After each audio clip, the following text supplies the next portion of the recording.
Ayun. Elon, ayun. Okay, okay. Thank you for that, anak, no, Jude. Really. Okay, hello everyone. Good morning. Once again, welcome to our sync session, our first sync session.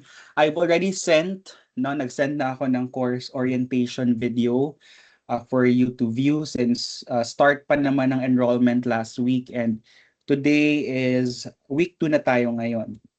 Okay? And meron naman, no, nandun naman lahat sa course ninyo sa Canvas, yung mga contents and the assessments.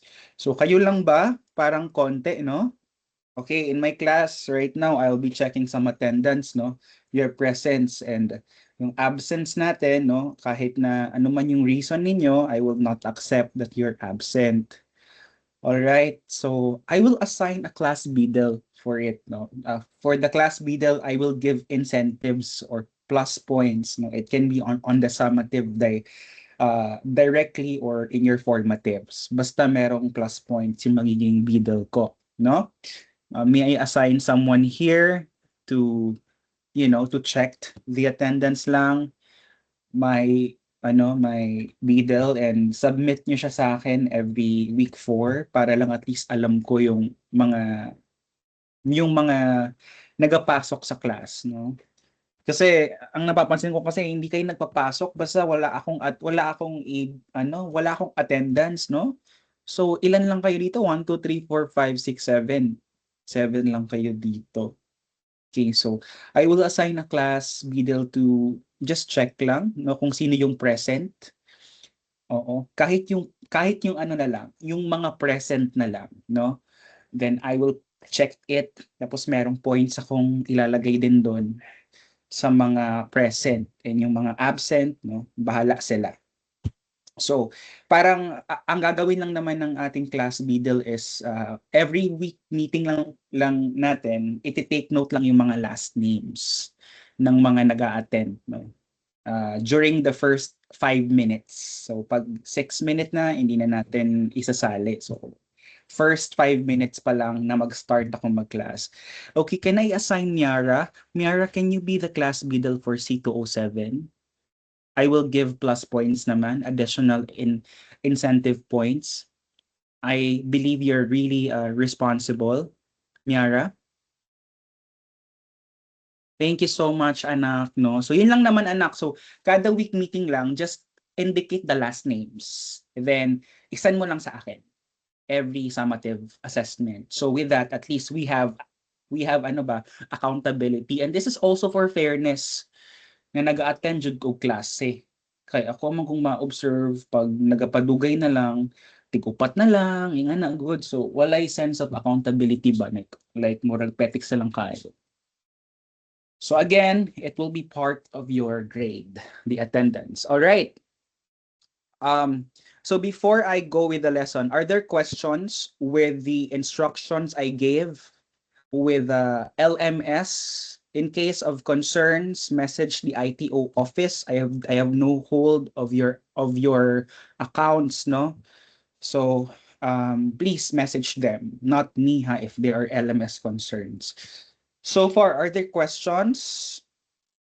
Okay ba tayo, no?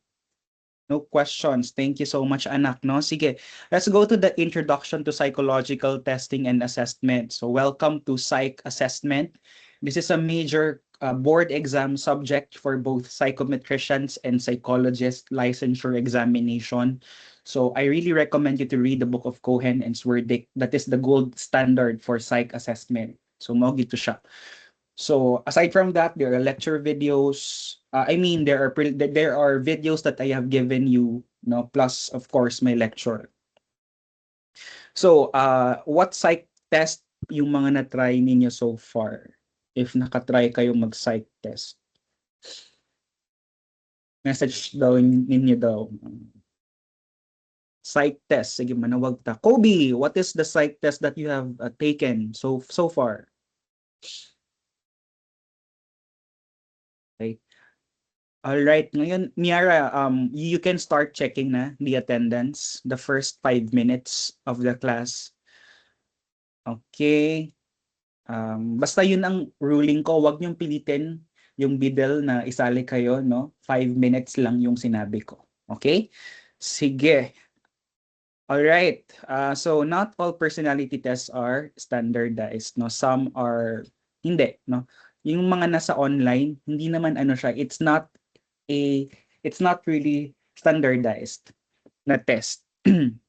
So let's go to the history. But again, here it's just important to know ano yung mga what are those standardized tests. Like we have NeoPi, we have MMPI, we have Ravens progressive matrices, we have HTP house three person test. No, those are standardized types of tests. Okay? But yung mga nasa internet, yung mga personality, keme-keme, hindi yon standardized. So we don't actually approve of that, no, ethically in practice in the clinical field. So brief history lang, no, 1905. Okay, nag-start si Alfred Binet, no, and a colleague that published a test to design to place Paris school children, no, in its appropriate classes. So dito nag-start yung testing, no? Testing. Then 1970, during the US declared war on Germany and entered World War I, the military needed a way to somehow screen large numbers of recruits and quickly for intellectual and emotional problems. So 1917, no? Parang na kailangan na siya in terms of military service. Okay, so dito parang nagkakaroon ng classification, either beta or alpha. Yung alpha is yung nakaka-read, yung beta naman hindi sila nakakapagbasa. So nagkaroon na ng ganong klaseng classification and testing has been required. Now, what is the difference between testing and assessment? Okay? If you can message in the chat box, how does it differ from one another? Testing, okay, in a more overview na form, no, ang assessment kasi it does encompass testing, yeah, kasali na siya doon. But aside from testing, it also consists of interviews, no, intake interviews, behavioral observations, kasali siya doon sa assessment na part. So testing was the term used to refer to everything from the administration of a test to the interpretation of a test score. Okay. So in contrast to testing, assessment acknowledges that tests that are only one type of tool used by some professional assessors. So we have, along with tools like interview, yung mga sinabi ko kanina, no? Observations, collateral and informations, and other methods like mental status examination. Conducting an assessment requires greater education, training, and skill rather than simply administering a test. Okay? So now, let's go to psych assessment versus psych testing. Okay. So psych assessment, okay, can someone, Jenny, can you please read the meaning of psych assessment? Psychological assessment. The gathering and integration of psychology-related data for the purpose of making a psychological evaluation that is accomplished through the use of tools such as tests, interviews, case studies, behavioral observation, specially designed apparatuses measurement procedures. Okay, thank you.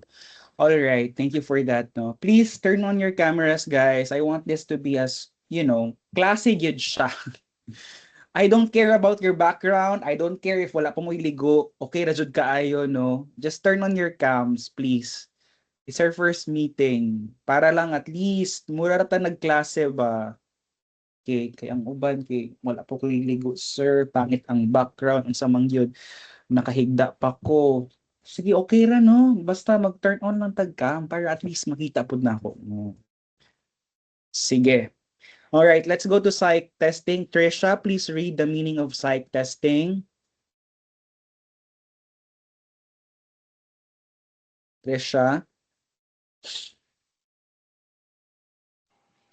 The Okay. process of Measuring psychology-related variables by means of devices or procedures designed to obtain a sample of behavior. Okay. So again, it's it's really ano gid siya procedure. There are steps like administration of tests. There are different procedures that are being followed in testing. So paper and pen is the most common type of psych testing, wherein 'di ba na ay mga personality inventories, battery of tests. That is psych testing. Again, ang psych assessment, part of it is si psych testing, and also si interviews, si behavioral information, I mean, si behavioral observation and other methods that are being used. Okay? So, simple as that. Appeal si testing kay assessment. Pero si, ano manggod, si psych testing manggod, very crucial siya kay kana gyud ang majority ang naa sa isa ka psych report na kanang ginabuhat yun objectively. Sige, so the process of assessment, this begins with a referral for assessment, or ang term na class is referral question. Ang referral question is the reason why we need to undergo psych assessment. Okay? That is the reason kung ano siya kailangan mag-undergo ang psych assessment. Let's say, for adoption, like si client would like to adopt a child. Usually, ang mga ano-ana is Mr. Garcia came to the psychologist to undergo a psych evaluation for his intention of adoption, or for his intention of annulment or nullity of marriage process in ana, or for intention of to assess, no, of if na ba siya ADHD symptoms or mga disorders. So mo nang reason why kailangan siya mag-assessment. So sa isa ka psych report dapat ma-answer na siya. Okay? So manggikan na siya sa mga lain-lain na mga tao pod, no? From guidance counselor, from teachers, from social workers, no? Because they need requirements ang psych evaluation for lawyers, for annulment, legal cases. Okay? For physicians, if from psychiatrist, no, refer sa isa ka psychologist para mag-undergo psych testings. Part po na siya. Court officials, no? Like what I've mentioned, nullity of marriages and annulment. So, kailangan siya. Okay, do you understand? I think it's understandable naman, no? Okay, so let's go to the process of assessment. So the assessor may meet with the assessee or others before the formal assessment. So ang psych professional, kita, we are the assessor. Ang atong gina-assess is the assessee. Okay? So formal assessment to clarify aspects of the reason for referral.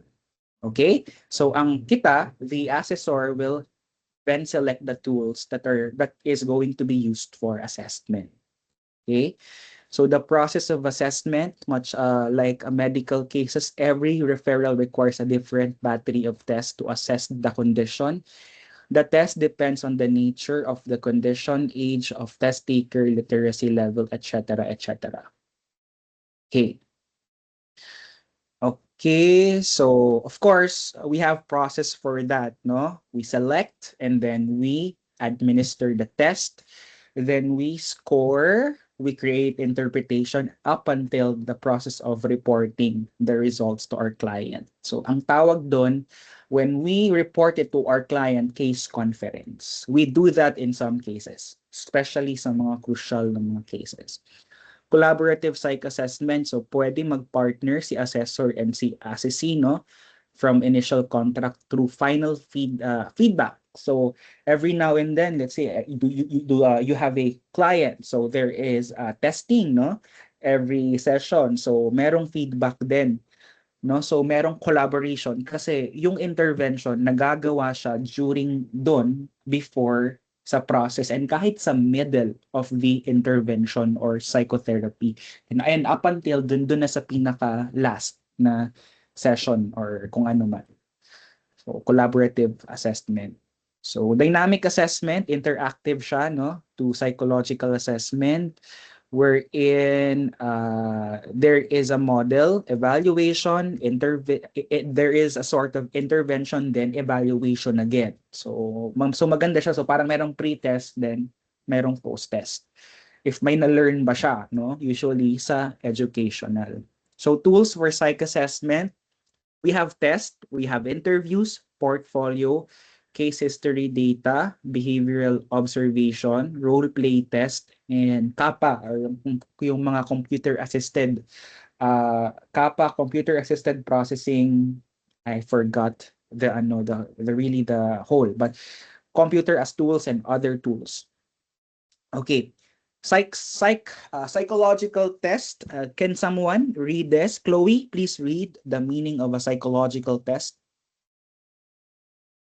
Psychological test refers to a device or procedure designed to measure variables related to psychology such as intelligence, personality, aptitude, interests, attitudes, or values. Yeah, so it has a content, it has format, it has administration procedures, no? Okay, scoring and then interpretation. Okay, so yeah. Content, ito yung nilalaman ng test. Let's say NeoPy, MBTI, Myers-Briggs, no? Or yung Neo Inventory. Ako, what I usually use is the NeoPy, NeoFFI, no? MBTI quite obsolete na siya, hindi na siya masyadong nakikita sa practice. Okay? All right. Sige, next. Next. Format, ito na yung form, plan, structure, layout of the test, no? Yan. Administration procedures. Yung format, pwede siyang paper and pen, pwede po siya computer assisted or kana kung sa laptop or sa computer sila mag-answer. Like ang board exam karon, 'di ba? Computer assisted na siya. So pwede siya sa laptop mag-answer or ano doon. Next, let's go to administration procedures. Okay, with this administration procedures, it can be by group. Let's say Raven, pero naapoy individual. Let's say standard progressive matrices, MMPI, individual yon, hindi pwede sila sabay-sabay, no? MMPI, Wechsler or yung mga waste, no? Wechsler ng mga IQ test. So, hindi siya pwedeng group. Okay? Okay, so scoring and interpretation, we have a score, no? Scoring, it is the process of assigning such evaluative codes or statements to performance on tests, tasks, interviews, or other behaviors or samples. So in every score, there is of course a cut score. It is to know if taas ba siya, gamay ba siya IQ, average, no? It is the cut score. So it's a reference point. It's a value, no? To know if kung saang level niya of IQ or level niya sa iyang neuroticism, level of conscientiousness, if neopy, no? Or basic personality inventories. Dagag mga test class, to be honest. Some action will be taken or some inference will be made on the basis of this classification. So with that, it can suggest that the person with high neuroticism has high tendencies to experience anxiety and irrationalities. Something like that. We can derive something from the scores. Interpretation. Some tests are self-scored by the test takers themselves. Others are scored by computer and other that require scoring by trained examiners. Now let's go to the interview. Okay, let's try to read the interview. Chenny, please read the meaning of interview, please. Yung lahat niyan. Interview. A method of gathering information through direct communication involving reciprocal exchange. Typically involves more than talk. The interviewer is taking note of both verbal and nonverbal behavior. Motivational Okay. interviewing. A therapeutic dialogue that combines person-centered listening skills such as openness and empathy with the use of cognition-altering techniques designed to positively affect motivation and effect therapeutic change. Yeah. Motivational interviewing usually sa therapy siya ginagawa. So, usually, of course, mag-a-ask ng question yung mismong assessor. Then, there is a therapeutic effect kasi nga, with that, merong openness, empathy, and kayang haluan siya ng cognitive behavioral therapy techniques, no? So, may mga questions that will really elicit the client to self-reflect na makapag-isip-isip sa life niya. So, merong encouragement na nangyayari, no, with that form of interviewing. So, self-reflection sa buhay niya. So, yun yung motivational interviewing. So, hindi siya masyadong objective lang. What's your name? Asa ka nakatira? Ganyan. Yung mga basic na mga information. So, that is motivational interviewing. So, next is portfolio. Ito yung sample of one's ability and accomplishment. So usually, kapag sa portfolio, let's say, yung mga sample artworks or yung mga NTs, no? Or design. So a portfolio may also be used as a tool of evaluation. This is very important or very crucial sa HR. Okay, para malaman kung ano yung kayang gawin ng person na to, meron siyang portfolio. Okay. Sige. Case history data. It refers to records, transcripts, and other accounts in written, pictorial, or other form that preserve archival information. So, it can be informal or official. So, si case history data, pwede siyang videos, audio tapes, no? Newspapers, magazines, letters, photos, no? Mga ganon. So, maraming types of case history data, no? So if meron siyang behavior na videohan, no, having a seizure attack, something like that, or mga letters niya, suicidal letters and all, case history data yung tawag doon, no? Okay. In the past, ayun. So punta tayo dito sa the test. So ang test, of course, we have test developer, the test user, tayo, no? Test taker, our clients, and the society, the one that will benefit from the testing. So let's go with the test developer. Example is CPAR, no? Psych Assessment Resources Incorporated. They do provide legit test. Pearson, no? Isa rin sila. Vanguard Assessments. They do give assessment as different testing materials, which is very expensive, of course. It can range from 30,000 up until 150,000. Maganon yung prices mo. Mahal talaga siya. Kasi you're also buying yung pangalan tsaka yung mismong procedure. Okay. Test user. Tayo yon, no? Clinicians, counselors, school psychologists, human resources, personnel, psychologists, no? Consumer psychologists, no? And psych professionals. Okay. So yung mismong training kasi important siya. So kailangan din ng license for you to practice in using this test. So ang pinaka minimum form of requirement is si level B to use psychological test, and kailangan psychometrician ka or licensed psychometrician ka. Okay, test taker, anyone who is the subject of an assessment or an evaluation can be a test taker or an assessee. Psychological autopsy. Okay, JV, please read this meaning, please. What is this? Basahin mo.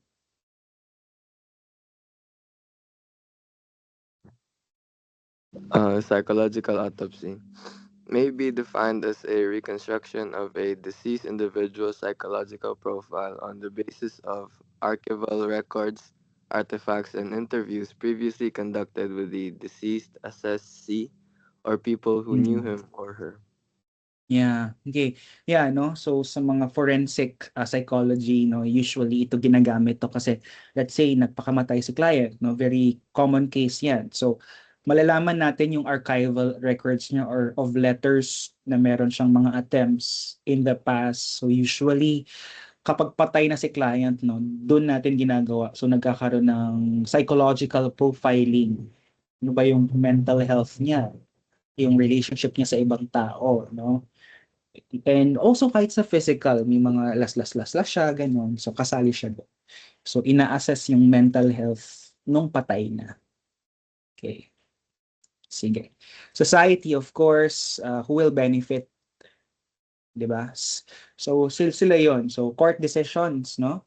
If psychologically incapacitated ba talaga sila para hindi mag-proceed yung marriage nila, no? Mahalaga yon, no? Para malaman natin kung ano ba yung verdict, no, ng psychological health nila or ng mental health nila. Court decision, certifying licensed professionals like the PRC. So yun, yung testing na ganon, yung board examination, testing din yun, no? So with that, malalaman natin sino ba talaga yung ano, yung may alam or yung karapat-dapat, yung nakaabot sa cut score sa PRC kasi merong pass and fail, di ba? Settings, so we have educational, clinical, counseling, no?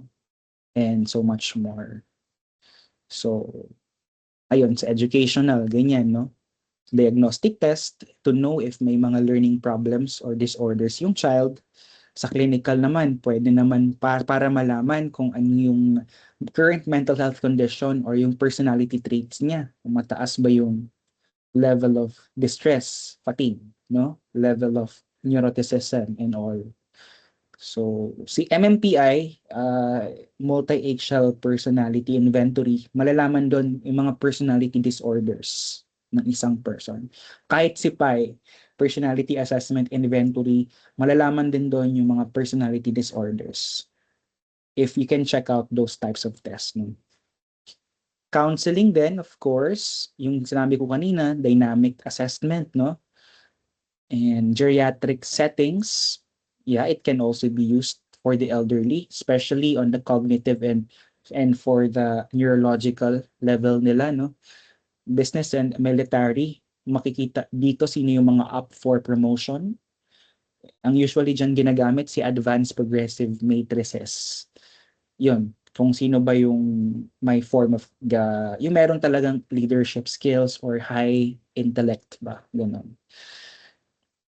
Sa government din and organizational credentialing, licensing, certification. So ayun, before ka mag-practice and kahit naman sa sa research ginagamit din siya.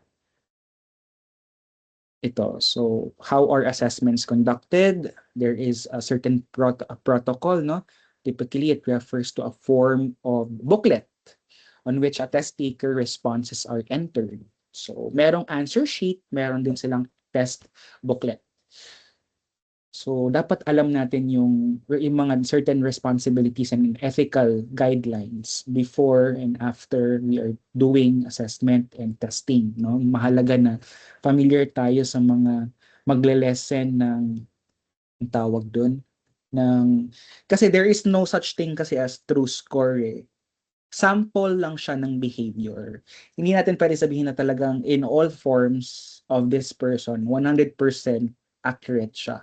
It's just a sample of behavior yung gusto mong kunin. Yun ang ginagawa sa testing. So, syempre, maraming factors that could affect. May kain ba si client? Ano ba siya? Enough ba yung kanyang tulog? So, it can affect the way he will answer the test.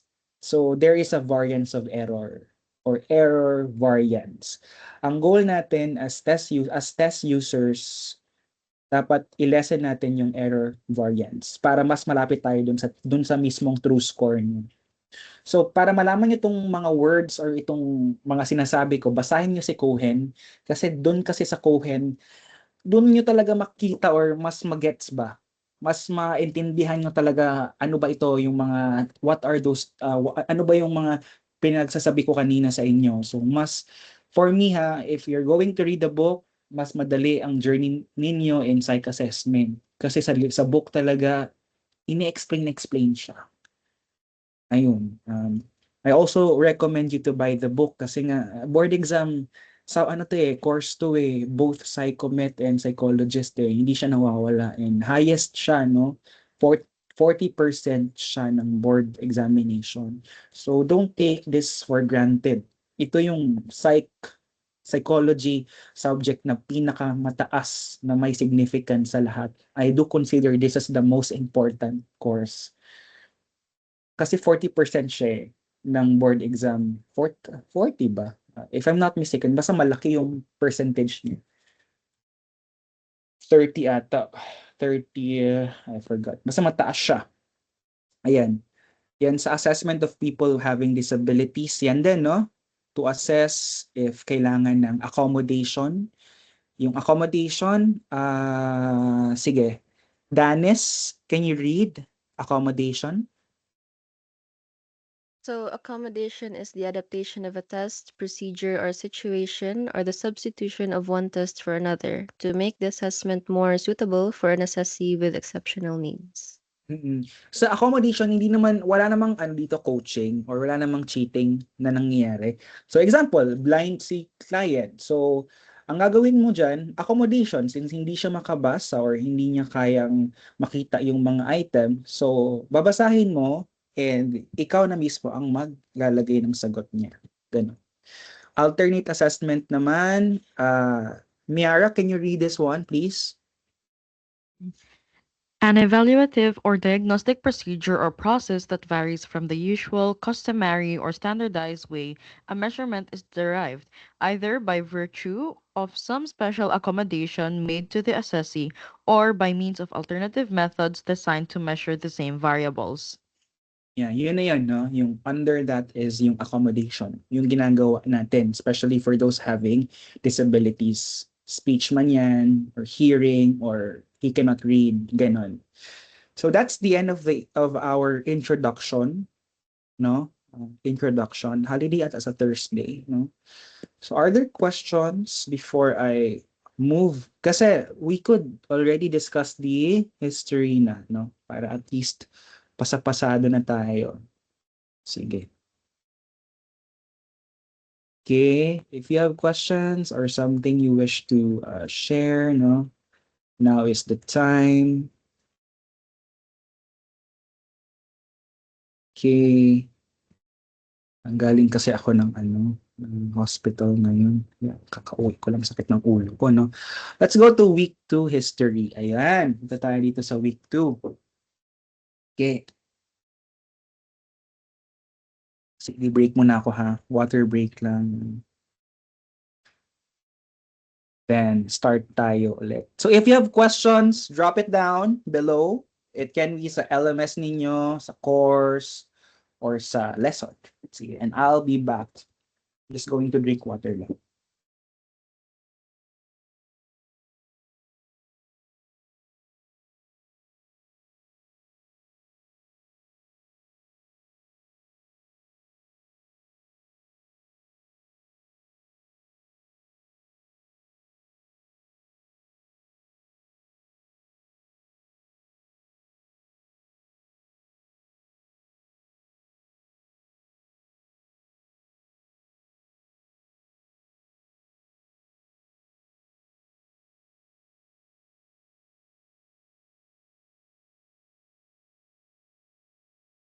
Okay, let's get back to business. So I think Miara parang 9 or 10 lang ata yung present for today. So yun na lang yung i-list mo, Miara. Then again, send it like every summative week. Thank you, Miara. No, may plus points ka sa akin. Okay, let's go to the historical and cultural considerations. I may question, what edition po ng Cohen? I guess 9th, pero the latest, the better, no? Mas okay. Pero wala akong particular na recommended kasi konting changes lang din naman sa Cohen na book, yung from the past or from the previous editions. The latest, mas okay. Wala din akong required talaga na edition. Kasi konti lang mo din yung mga changes. So, try nyo ask yung 3rd years, 4th years. Tapos sa Shopee, guys, marami yan. Meron din yan sa site group sa Facebook. Nagbebenta din sila ng mga books din. So, kayo, no? Again, I do really say that advantage of my hard copy kayo. Kasi magagamit nyo kasi yung book eh. Hindi siya ngayon lang. Kapag mag-boards kayo, magamit nyo yung libro. Promise. Sige. Let's go to history of testing and assessment. So nag-start siya sa China, no, as early as 2200 BCE. So testing was instituted as a means of selecting who of many applicants who will obtain government jobs. Kasi parang malalaman doon kung ano yung, kung sino ba yung matalino sa hindi, no? Usually ganon. Assessment was also an important activity in the first experimental psychology in Leipzig, Germany, no, by Wilhelm Max Wundt. So si Wundt, sino nga si Wundt, guys? Si Wundt is siya ang father of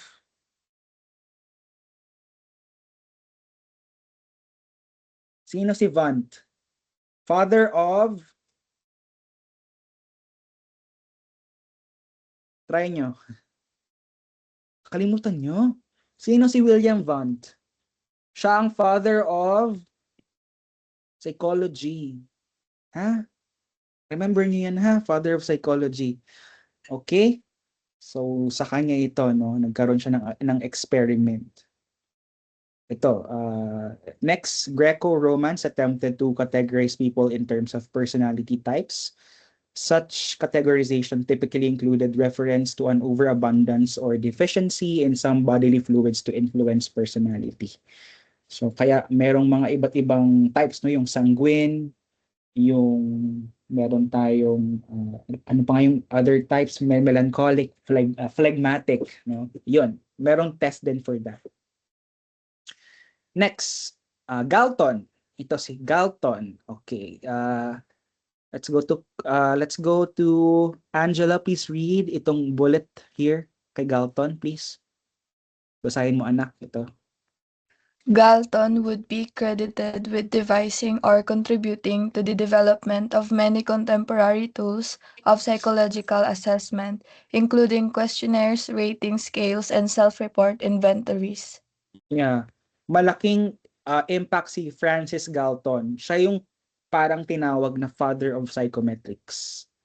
Kasi talagang sa kanya talaga yung nag-start yung contemporary method of testing individuals.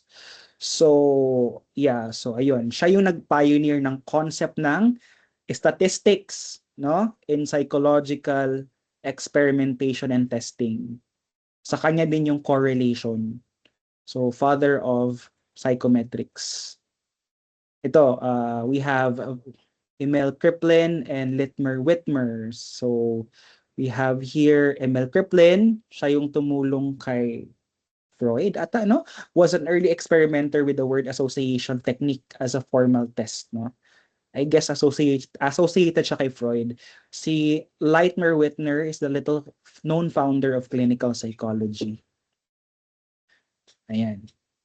Next, let's go to hereditary. In peace, Galton's interest turned to hereditary in humans and various ways of measuring aspects of people and their abilities. So, ito, no? Galton displayed. Okay, so ayan na. Well, nabigay ko naman to lahat sa inyo, basically. So we have James McKean Cattell, no? Siya yung nag-coin ng mental test. Si Charles Spearman, siya yung na-credit niya yung originating the concept of test reliability, no? As well as building mathematical framework of factor analysis. So sa kanya yon, si Charles Spearman yon, factor analysis. Kapag nag-memorize kayo, i-memorize niyo yung mga important na mga contributions nila. Yun, no? Victor Henry, Alfred Binet, ito, collaboration, how mental tests can be used to measure higher mental processes. Now, the measurement of intelligence. So, si Alfred Binet and his colleague Victor Henry published several articles in which they argued for the measurement of abilities such as memory and social comprehension. So, ito naman, si Theodore Simon published a 30-item measuring scale of intelligence to help identify Paris school children with intellectual disabilities. So, mahalaga din yung ginawa ni Theodore Simon. Parang dito nag-originate yung, I guess, the Stanford Binet. No? Yeah. So kaya tayo nagkaroon na ng SB, yung Stanford Binet Intelligence Test, SB5, yun ang pinaka-latest at ngayon. So yun, no? From then on, naging ano na siya, standardized, nag-progress yung norms. Si David Wechsler naman, ito, no?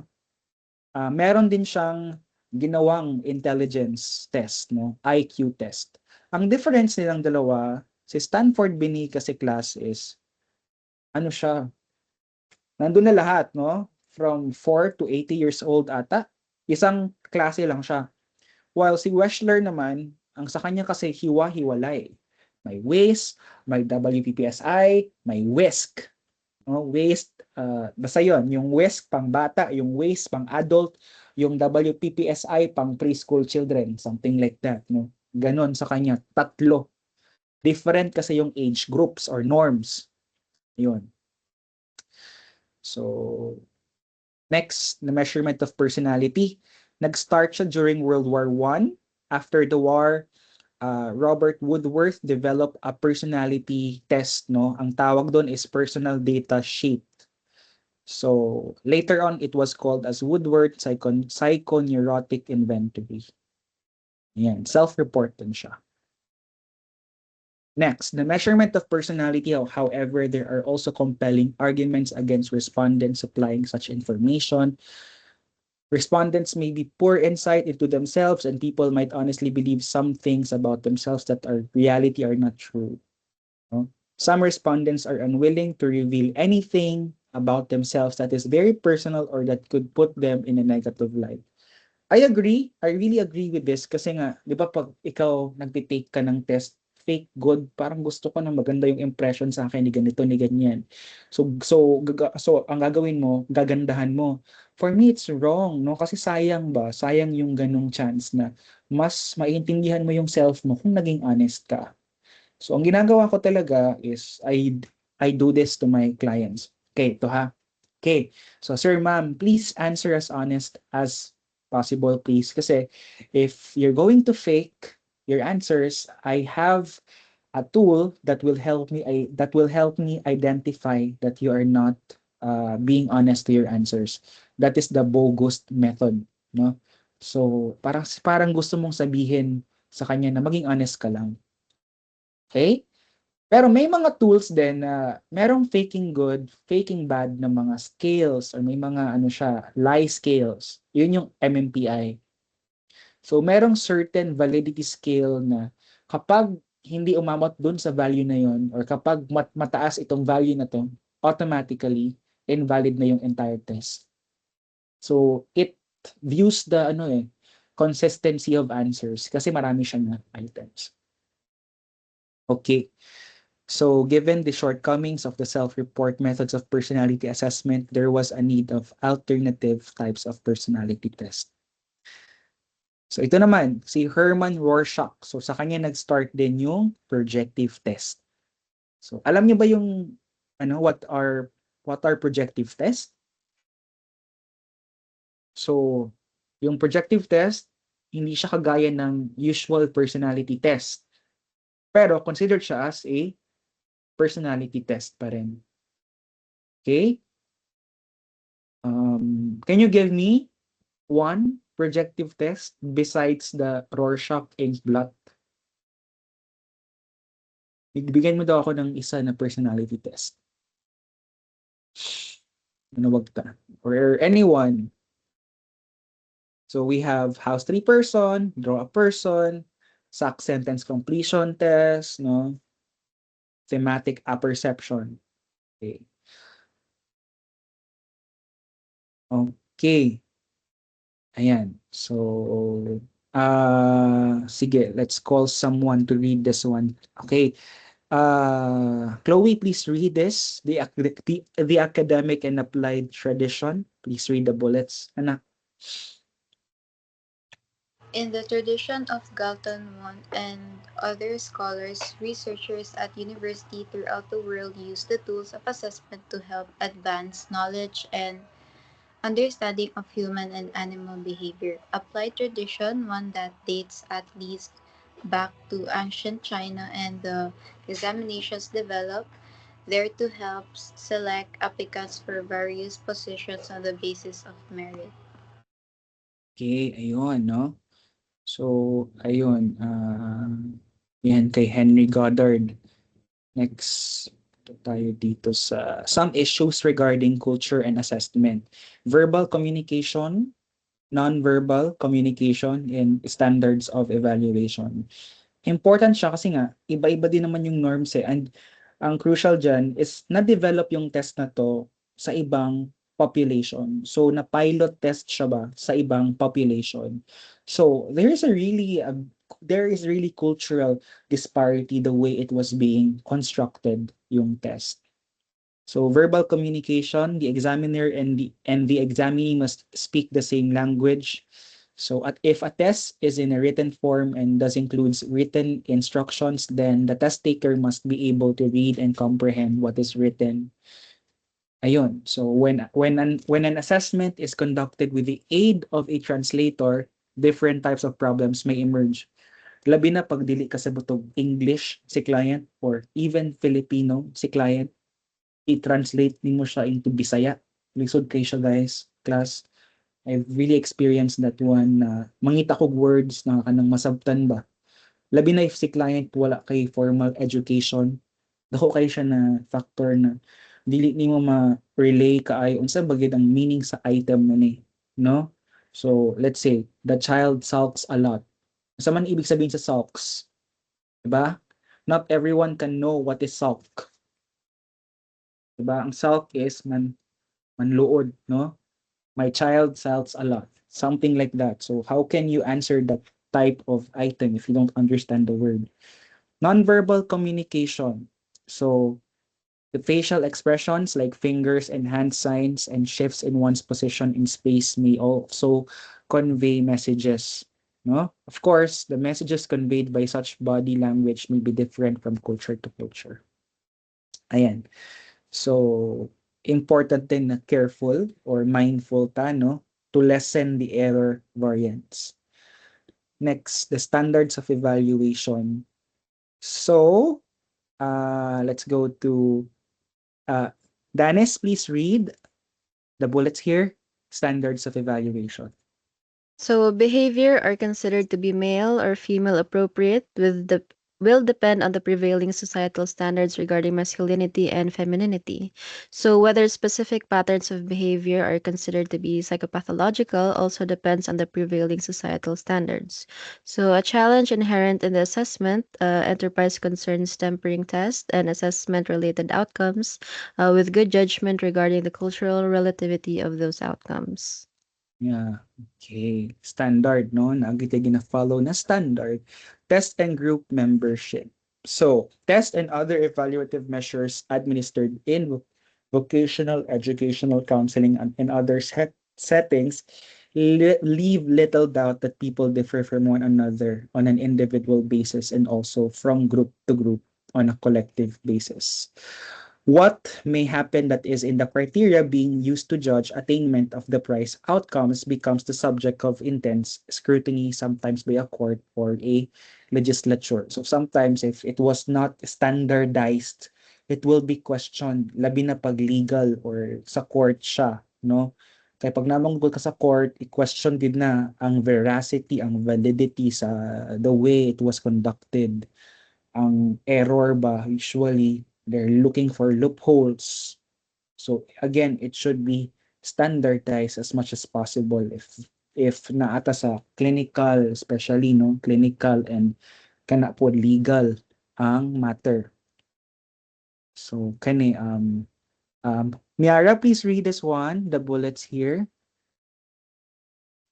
Tests may be perceived by the everyday person as tools used to deny people things that they very much want or need. Denial of educational advancement, dismissal from a job, denial of parole, and denial of custody are some of the more threatening consequences that the public may associate with psychological test and assessment procedures.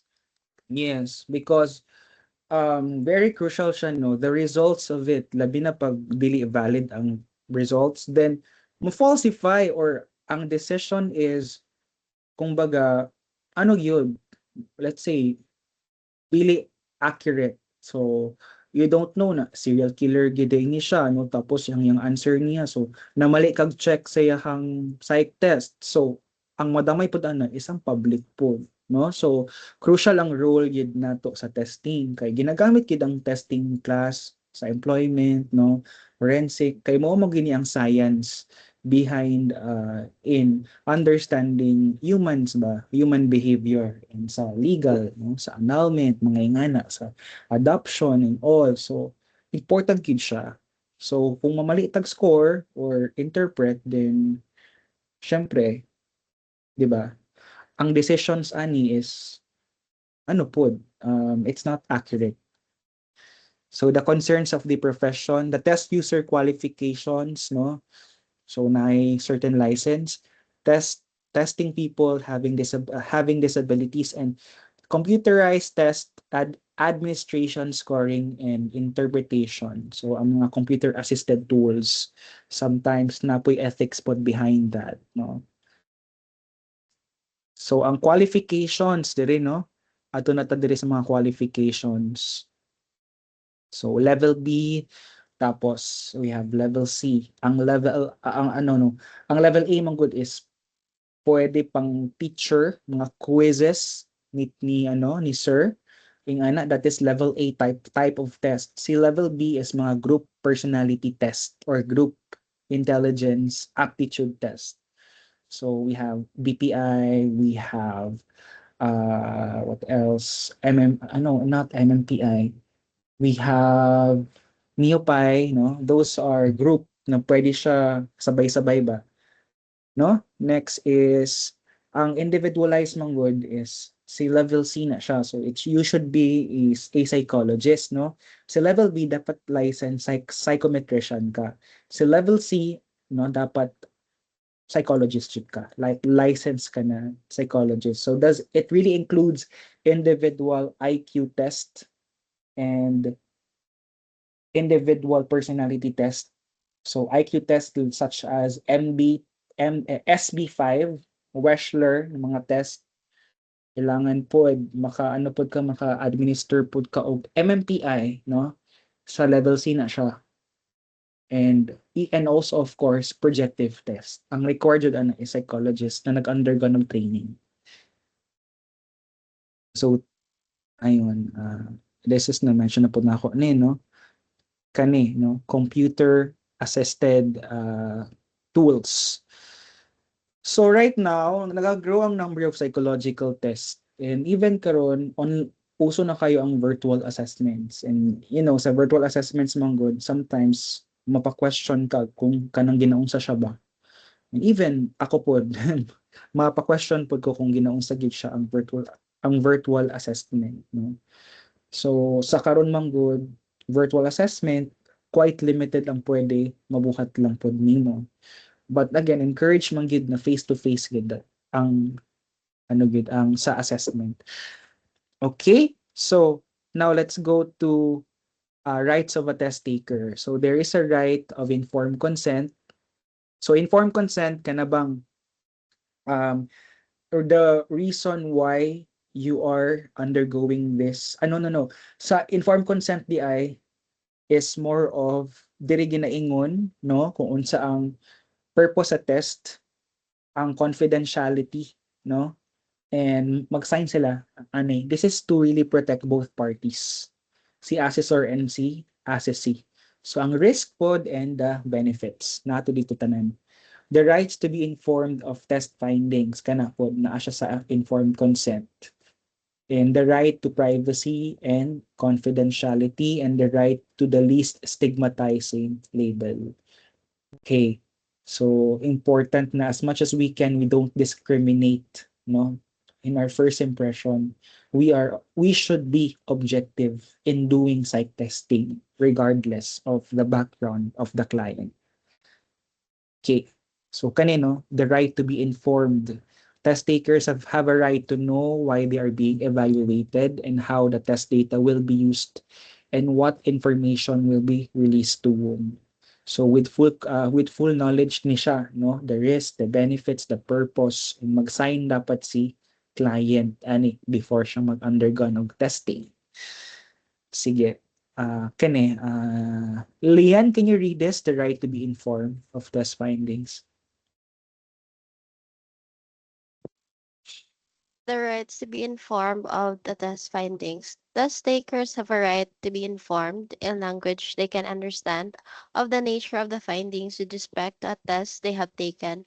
They are also entitled to know what recommendations are being made as consequences of the test data. Yeah, okay. So mo to no, right of course, na gani right na makita gyud ang results niya no and confidential gyud siya. Okay. Now, right to privacy and confidentiality. So kani siya, test users must take reasonable precautions to safeguard test records and the right to the least stigmatizing label. So, of course, given with that no to be assigned when reporting test results, less yun ang discrimination, ang biases nato ang no. So, I guess that's it. Those are the rights of the test taker. And as clinicians, as the one who is conducting tests, we should be ethically grounded as well. So ethics will also be discussed then in our future lessons, plus how we conduct testing then, and the different types of tests, of course. So far, do you have questions, guys? Any questions in the history? Um, okay. So, walay question, i-ano lang na ako, ano mo, share lang ko sa inyo sa itong canvas ha. Ayan. So, ayan, no? So, as you can see, all of the modules naman, all of the contents of the module is made available na. So, you can see it here. We have Introduction to Psych Assessment, Chapter 1 and 2. Week 1 to 2 quiz lecture, history of assessment. So ako tanan nagbuhat ani na content. Okay? Kani sa module nato. Gidaghan gid nako siya guys, class kay 7 unit di ani siya na ay lab and lecture, di ba? So ako ang instruction didto is hayain na lang ang lab. Mag-answer mo, diri na mo mag-answer sa lecture. Okay? So, ang katumagong na IL, lab to siya. So, wag niyo na lang yun pakialaman. I-make sure lang na parehas og section si lab og si lecture. Ha? So, introduction. So, no? Click nyo lang yan. Tapos, you will be directed to the next, no? Nari mga instructor notes. Then, kanitong reviewer, no? Ayan. So, ayan. So, given na po na ako ni sa inyo, ha? Summary, no? Kay lab man ako mo. So, na namuing ani. Pero magbasa gyapon book ha. Dili lang mag-base sa ing ani ha. So, na mo yung summary ana, then next lang po ninyo. Naka-anchor na siya sa FICE class. So, sa FICE kit siya naka-anchor. So, ato lang mo sa module, then kani starter pack click lang po ninyo ni important po niyo siya Teams and references. So, ang OneDrive. So, di ba? Nga na po dito ang tanan, ang book, 'di ba, no? Ano mo yung mga book dito, Anastasi pod, no? Popular po ni siya na kanang ginagamit and same with with Kaplan, no, ginagamit po siya. Pero Cohen and Swerdick yun ang standard. Labi na sa pag mag board exam mo, Cohen and Swerdick yun ang standard niya. So the latest edition, the better. So kana lang po sa kuha. So click lang ninyo ni siya na and ay mga code of ethics diri handout source. So and also si Sir Bonnie mampudgod ang previous na nag-teach po sa psych assessment na course. So napud ko yung mga nakuha po na mga reference saya, of course with his permission man po. We have Talkman din, no, ni Sir Bonnie ninyo. So, okay, no? Nga na po yung mga reference diri. So, spoon-fed na dyan kayo mo actually. Handouts 1 and 2, textbooks. So, every Monday ta mag-meet, like once lang kita mag-meet. So please, ang attendance lang gyud, no? The rest of that is you could do the assessments and read the book, learn the lesson. Mao gyud na ko ang task sa inyo ha. Magbasa mong libro, you learn the lesson, then you will answer the quizzes here. Naapoy laboratory work, no? Ansiri pod na siya. So kana, no? So daghan kitag assessments guys, no, nakakalat kid siya. So answerin ninyo siya no in the corresponding week. Labi na kaning mga ano laboratory work kay ako man ni siyang ipang check pod sa inyo if naka-answer na pod if naka-answer na pod ba mo no. So mo ni siya for module 1. So ayo sa amo ka overwhelmed no. Kaning module 2 and 3 soon na ni siya. Focus lang sa amo kani na sa module 1 sa amo mag-focus. Kay mag-relax lang ta ha. Gi-made available lang nako siya para at least kabalo mo sa ano ba sa flow pod sa lessons. Okay? So kani lagi human ako ni na tuara na hospital gid sir. Stress jud kayo kung class ang recommended gid sa fong doctor is dili na kay kung magpa-stress. So kana ha. So chill lang ta sa ano ha. So if na may questions, you can ask it here. No, if ever man. So na may question. Na may questions, guys. Sir, may Gets question man. pa ako, sir. Sige, go na. Sige na. Yung sa Monday po na schedule, sir, that is only for yung lecture or kasali na din po for lab? Like what I've mentioned, lecture lang tayo mag-meet talaga, sync class natin, no? Tapos yung laboratory na time, I will give that period for you para gawa kayo ng laboratory work ninyo and other assessments and for you to read. So, once a week tayo mag-meet since na discuss ko naman din yung lessons natin. So, formal discussion din yung class natin plus of course para masagot ko rin yung mga queries or questions nyo din. Okay? Okay po, sir. Thank you. So, yun lang naman. Once a week lang tayo mag-meet, guys. So, I mean, ginawa ko talaga to para marami kayong gawin din and at the same time, may learning din kayo na ginagawa. Self-paced yung learning natin dito. So, na-explain ko naman din ang maayos din sa inyo. And may mga ano din, may mga videos din akong in-insert para mas paspas po ninyo siya ma-learn, no? Aside sa lecture natin. So far, do you have any questions?